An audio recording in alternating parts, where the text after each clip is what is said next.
छाड़ के तुध दर धूड़ रमाऊं।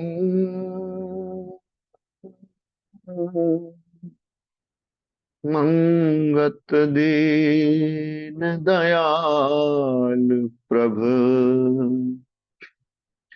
मत कित दर्शन पाऊं। सर्ब जगत को छाड़ के तुध दर धूड़ रमाऊं। मंगत दीन दयाल प्रभु मत कित दर्शन पाऊं। नारायण रूप संगत आपके चरणों में दास का प्रणाम है।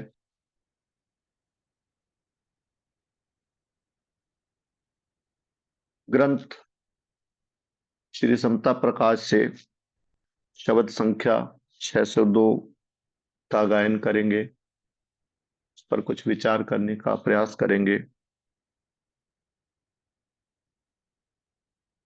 ग्रंथ श्री समता प्रकाश जो कि ईश्वरीय वाणी है, ईश्वरीय आदेश है, ईश्वरीय ज्ञान है, इस पर विश्वास लाना महत्वपूर्ण है। जब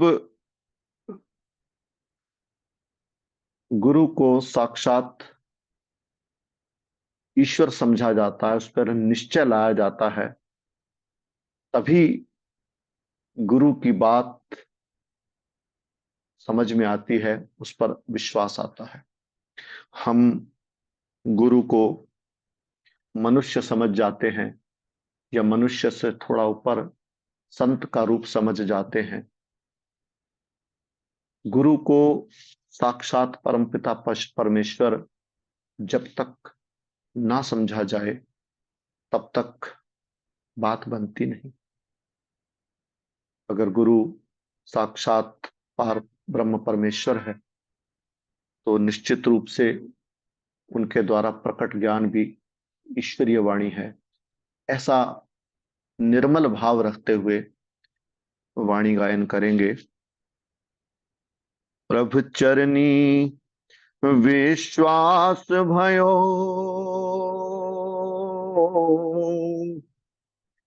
जग से उपरस होए।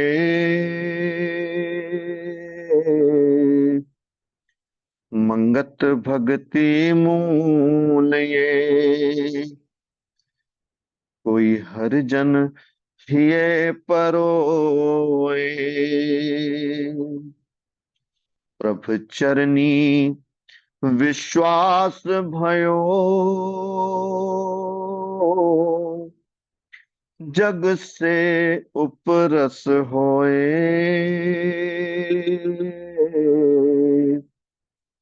मंगत भक्ति मूल ये कोई हरिजन हिये परोए।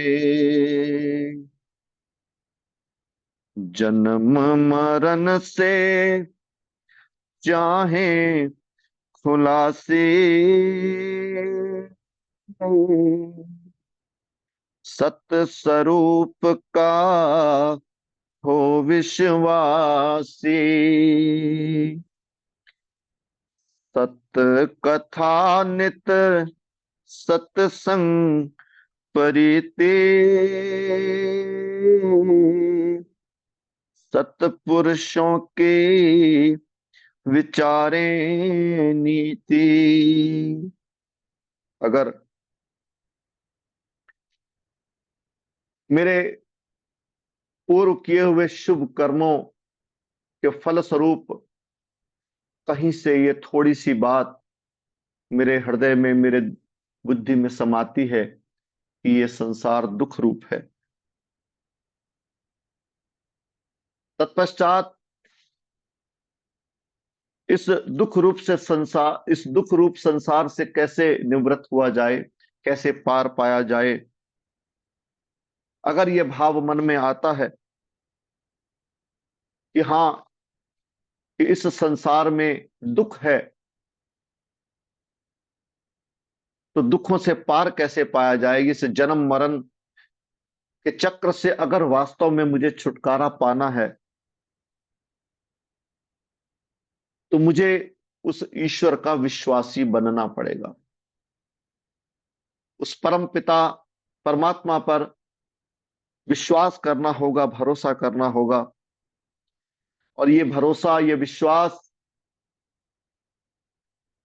नित्य ही सत्पुरुषों की वाणी सुनने से, सत्संग श्रवण करने से, शास्त्रों के अध्ययन से ये विवेक, ये ज्ञान प्रकट होता है कि वास्तव में इस संसार के जितने भी जो सुख मुझे नजर आते हैं, वास्तव में अंत में दुख रूप हैं। जैसे किसी व्यक्ति को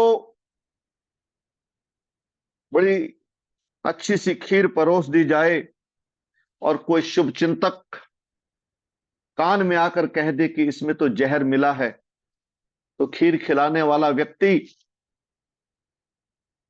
कितना भी आग्रह क्यों ना कर ले, वो दूसरा व्यक्ति कभी उस खीर का सेवन नहीं करेगा। उसी प्रकार जब मैं सत्पुरुषों की नीति पर विचार करता हूं, मेरी आस्था, मेरा विश्वास अपने गुरुदेव पर इस रूप में परिलक्षित होता है कि वो साक्षात परमपिता परमेश्वर हैं, और वो जो बात भी कहेंगे मेरे हित की ही होगी, ऐसा मेरा दृढ़ विश्वास होता है। जिस प्रकार से उस व्यक्ति का मित्र उसके कान में खीर में जहर होने की बात करता है, वो उसके सेवन से इनकार कर देता है, उसी प्रकार सत्पुरुष जब मुझे जगाते हैं और मुझे ये बात बताते हैं, यहां साधक को गुरुदेव की बात पर अपनी बुद्धि लड़ाने की आवश्यकता नहीं। जब वो इस बात को कह देते हैं कि संसार के जो सुख तुझे नजर आते हैं, ये वास्तव में दुख रूप हैं, तो इस बात पर उसी तरह वो विश्वास करता है जैसे मित्र के कहने पर वो खीर का सेवन नहीं करता कि इसमें जहर मिला है। तो सत्पुरुष अपने ज्ञान से साधक को यह समझा देते हैं कि संसार में जितने भी भोग पदार्थ दिखते हैं, जो सुख के साधन दिखते हैं, ये अंत में दुख रूप हैं। सत्पुरुषों की बात, सत्पुरुषों के ज्ञान पर दृढ़ आस्था लाए बगैर मेरा कल्याण होता नहीं। मैं जो कि स्वयं को देह मानकर इस संसार में विचर रहा हूं, मैं उस परम पिता परमात्मा का, उस शक्तिमान, उस ज्ञान रूप, उस आनंद रूप ईश्वर का अंश हूं, उसका पुत्र हूं, और स्वयं को इंद्रियों और मन के अधीन करके मैं जीव बना बैठा हूं। ये मेरा अज्ञान नहीं तो और क्या है। मैं देह रूप में स्वयं के, मेरे सारे कर्म स्वयं को देह मानकर होते हैं। सत्पुरुष मुझे समझाते हैं सत्संग के द्वारा, ये मेरे हृदय में बात बैठाने की कोशिश करते हैं कि तू सर्वप्रथम यह तो जान कि तू वास्तव में है कौन। जिस देह को तू अपना स्वरूप समझता फिर रहा है, इस देह से सूक्ष्म तो इस देह में ज्ञानेंद्रियां हैं, ज्ञानेंद्रियों से सूक्ष्म मन है, और मन को जो देख पाता है वास्तव में वो जीव है, वो मैं हूं, जिसे कुछ जगहों पर बुद्धि करके भी कहा गया है। सर्वप्रथम ये जान लेना कि मैं वास्तव में हूं कौन। तत्पश्चात दूसरी बात आती है कि मेरी समस्या क्या है, मैं दुखी क्यों हूं। मेरे दुख का कारण क्या है? मेरे दुख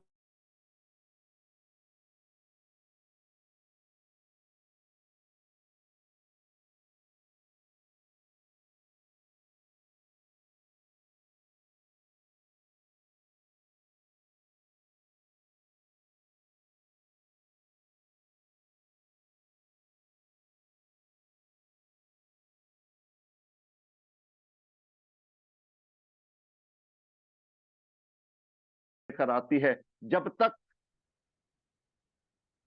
उस इच्छा को पूर्ण नहीं कर लेता, मैं दुखी रहता हूं और उस इच्छा को पूर्ण करने के लिए थोड़े समय के लिए सुख का अनुभव करता हूं। तत्पश्चात उससे बड़ी इच्छा को धारण करके उससे बड़ा दुख प्राप्त करता हूं, और इसी प्रकार से मेरा ये इतना कीमती समय, ये इतना अनमोल समय व्यर्थ हो जाता है, मेरा जीवन बीत जाता है। सर्वप्रथम ये विचार करना मैं कौन हूं, तत्पश्चात मेरी समस्या क्या है, मेरा दुख क्या है, मेरी पीड़ा क्या है, इस बात का निश्चय करना, फिर इच्छाओं से दूर कैसे हुआ जाए, इच्छाओं से पार कैसे पाया जाए। ये क्षणभंगुर, जिसे सत्पुरुष सपना करके बोलते हैं, ये संसार स्वप्न के समान बोला जाता है, इस बात पर भी हमारा निश्चय आता नहीं। जैसे कोई व्यक्ति अगर स्वप्न में समुद्र में डूब रहा है, तो स्वप्न में तड़प रहा है, हाथ पांव मार रहा है, तो उस स्वप्न में डूबते व्यक्ति को क्या कोई नाव बचा सकती है, कोई जहाज बचा सकता है, कोई व्यक्ति बचा सकता है? कोई नहीं बचा सकता। उस स्वप्न में डूबते हुए व्यक्ति को केवल और केवल उसी प्रकार से बचाया जा सकता है कि उसको जगा दिया जाए, उसको नींद से उठा दिया जाए, वो स्वयं में बच जाएगा। उसकी पीड़ा का निवारण उसका जागरण है।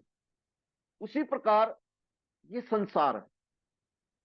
मैं तरह तरह के दुखों में तड़प रहा हूं, भटक रहा हूं, परेशान हूं, और मैं मोह रूपी निद्रा में हूं, मैं अज्ञान रूपी निद्रा में हूं।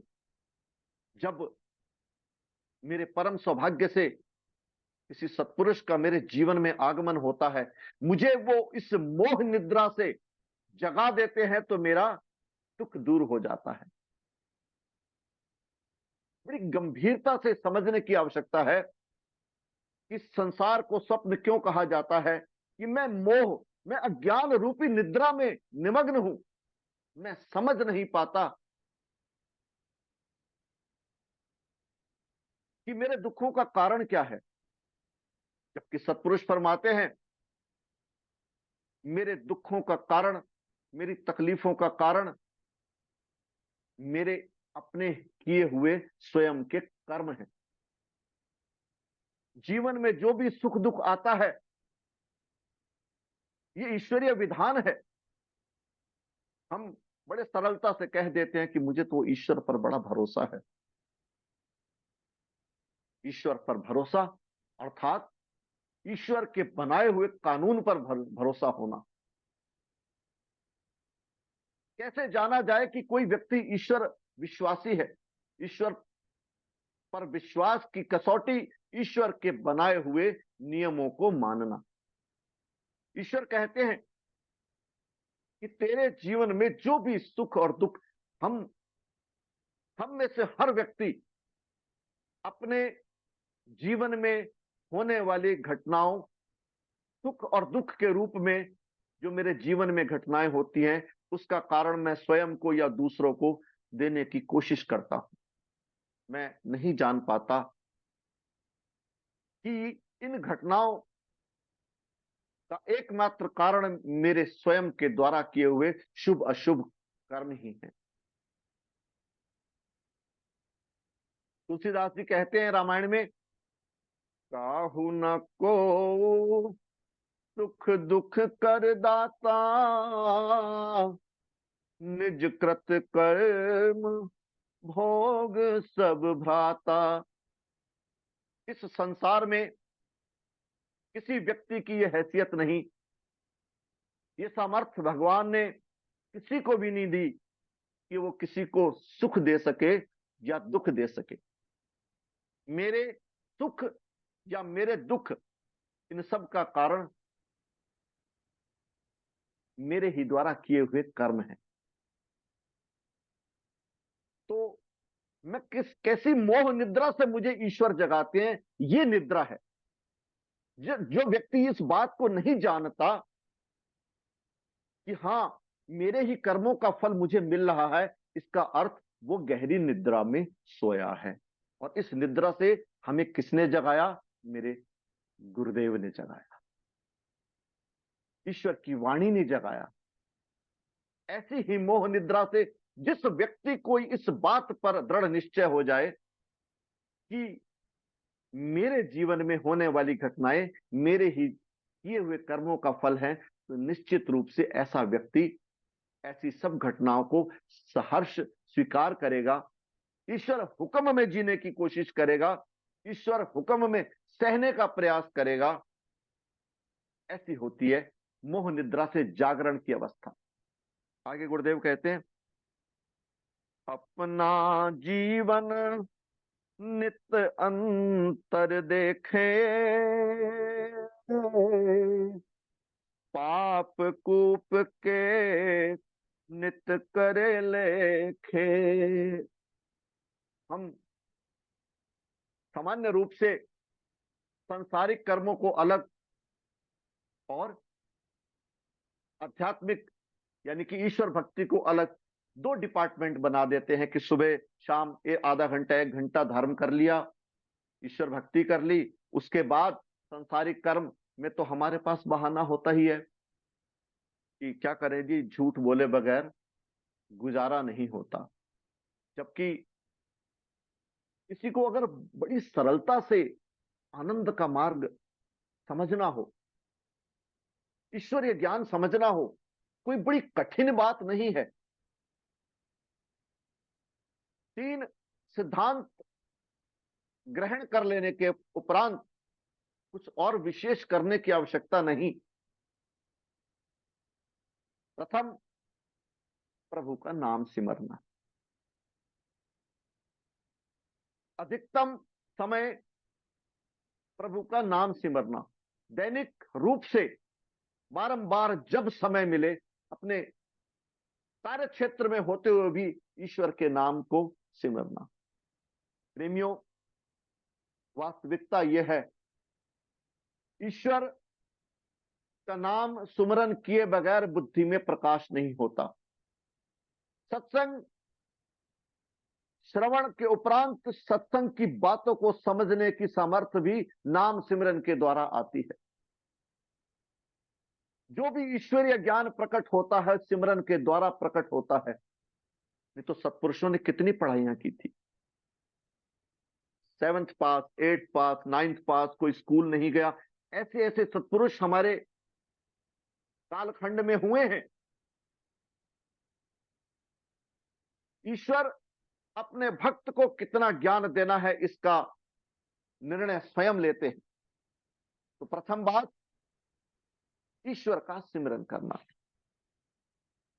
दूसरी बात, जो गुरुदेव कहते कि अपना जीवन नित अंतर देखे, स्वयं पर दिन रात नजर रखना। अंदर बैठे हुए गुरुदेव, ईश्वर अंदर बैठे हुआ पार ब्रह्म परमेश्वर बार बार आगाह करता है कि यह काम उचित है, यह काम अनुचित है। हम स्वयं में इस बात को जानते और समझते हैं, इसके बावजूद भी पाप कर्म करने से बचते नहीं, उससे दूर रहने का प्रयास नहीं करते। ये बदमाशी मैं दिन रात करता हूं, ये जानते हुए भी ये कर्म आध्यात्मिक दृष्टिकोण से, ईश्वरीय विधान से ये उचित नहीं है, तब भी मैं उसको अवश्य करता हूं। तो ईश्वर मार्ग पर चलने के लिए प्रथम बात ईश्वर नाम सुमिरन, दूसरी, पाप कर्मों से बचना, श्रेष्ठ कर्म करना। और तीसरी बात, मेरा सहज स्वभाव दूसरों की सेवा करना।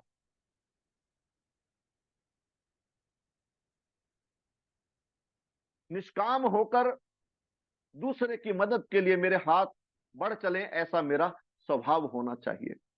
सबको, सब में ईश्वर, व्यवहार तो व्यक्ति के अनुसार, जीव के अनुसार होता है, लेकिन एक आनंददायक बात है कि सब में ईश्वर का दर्शन करना। अगर कोई व्यक्ति अनुकूल आचरण करे, मेरे हित में मेरे समक्ष आए, तो मैं ऐसा भाव रखूं कि मेरे प्रभु इस इंसान के रूप में आकर मुझसे प्यार कर रहे हैं, मुझसे दुलार कर रहे हैं।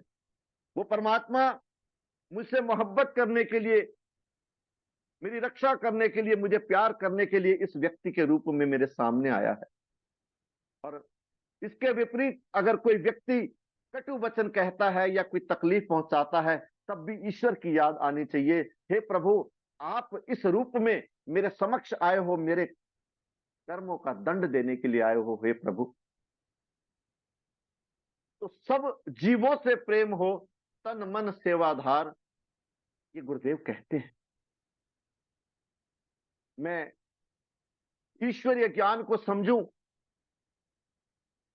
आर्त भाव से ईश्वर से प्रेम, जो प्रेम मेरा संसार के प्रति है, इस प्रेम को मैं ईश्वर के प्रेम में परिवर्तित करने की कोशिश करूं।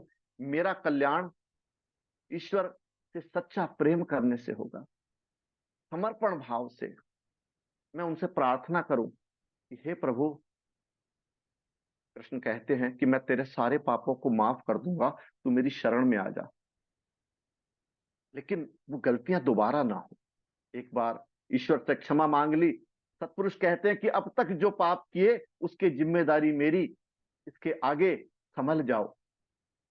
तो बड़े प्रेम से उस ईश्वर को पुकारा जाए,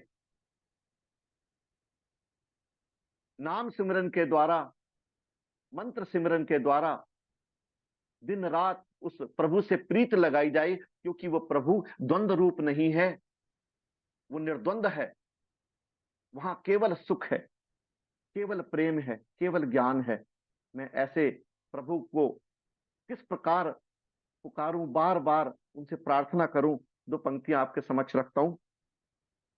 भगवान तुमसे ये अर्ज है, कुछ ऐसा मेरा सुधार हो, इस तन में तेरी तलाश हो, इस मन में तेरा प्यार हो। भगवान तुमसे ये अर्ज है, कुछ ऐसा मेरा सुधार हो, तेरी चाह में ही चढ़ा रहूं, तेरे द्वार पर ही पड़ा रहूं, तेरी चाह में ही चढ़ा रहूं, तेरे द्वार पर ही पड़ा रहूं, कदमों पे तेरे अड़ा रहूं, चाहे कष्ट मुझको अपार हो।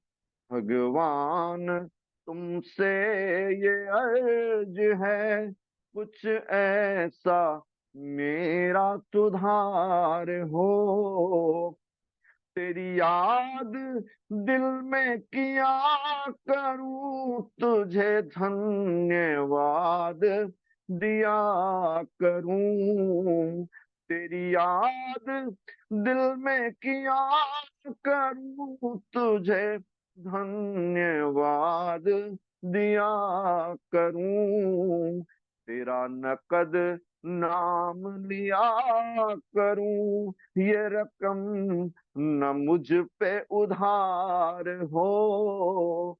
भगवान तुमसे ये अर्ज है, कुछ ऐसा मेरा सुधार हो।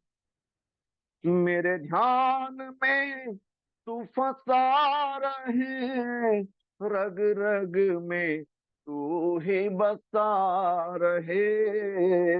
मेरे ध्यान में तू फंसा रहे, रग रग में तू ही बसा रहे। अनुराग का वो नशा रहे, दिन रात का न शुमार हो। भगवान तुमसे ये अर्ज है, कुछ ऐसा मेरा सुधार हो। चले प्राण तन से जो ऊब कर, एहसान ये मुझ पे तो खूब कर। चले प्राण तन से जो ऊब कर, एहसान ये मुझ पे तो खूब कर। तेरे प्रेम सिंधु में डूब कर, भव सिंधु बिंदु भी पार हो। भगवान तुमसे ये अर्ज है, कुछ ऐसा मेरा सुधार हो। इस तन में तेरी तलाश हो, इस मन में तेरा प्यार हो। परमपिता परमात्मा से, सदगुरुदेव महात्मा मंगत राम जी से ये हृदय से प्रार्थना करते हैं कि हम उनके ईश्वरीय ज्ञान को उसी अर्थ में समझने की सामर्थ्य पावें, और गुरु के प्रति, ईश्वर रूपी गुरु के प्रति हमारा प्रेम और अनुराग दृढ़ हो। हम उनके बताए हुए मार्ग का अनुसरण करें, उनका कहना मानने वाले बने। ऐसी शक्ति प्रभु हमें देना। कही हुई किसी कुछ गलत शब्द मुंह से निकला हो तो उसके लिए क्षमा प्रार्थी हूँ। ओम ब्रह्म सत्यम सर्वधा।